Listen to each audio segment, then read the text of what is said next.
멈춘 시간 속 잠든 너를 찾아가 아무리 막아도 결국 너의 곁인 걸 결국엔 Assalamualaikum warahmatullahi wabarakatuh. Nama saya Siti Menisah, mahasiswi PGSD angkatan tahun 2019 R004 semester 3 dengan NIM akhir 121. Baiklah, pada kesempatan kali ini saya akan sedikit membahas mengenai materi miskonsepsi. Nah, jadi miskonsepsi ini ada pengertian beberapa menurut para ahli. Yang pertama yaitu Novak.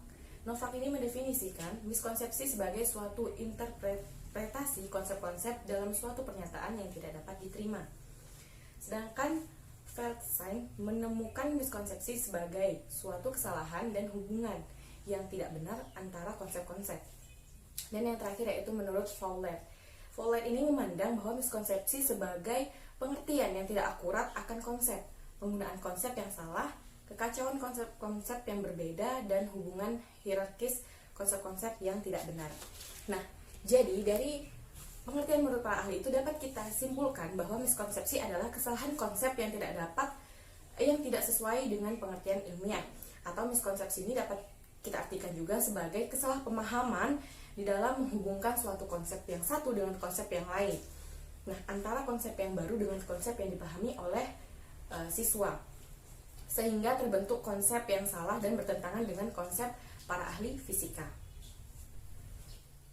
Berikutnya yaitu mengenai penyebab terjadi miskonsepsi. Nah, menurut Suparno mengemukakan bahwa penyebab miskonsepsi ini secara garis besar ada 5.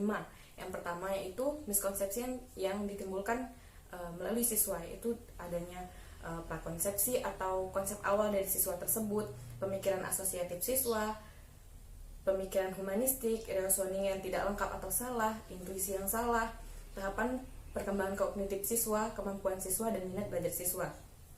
Yang kedua yaitu dari segi guru. Nah, di mana miskonsepsi ini terjadi jika guru ini tidak menguasai bahan atau kurang mengerti tentang bahan ajar yang akan diajarkan kepada muridnya.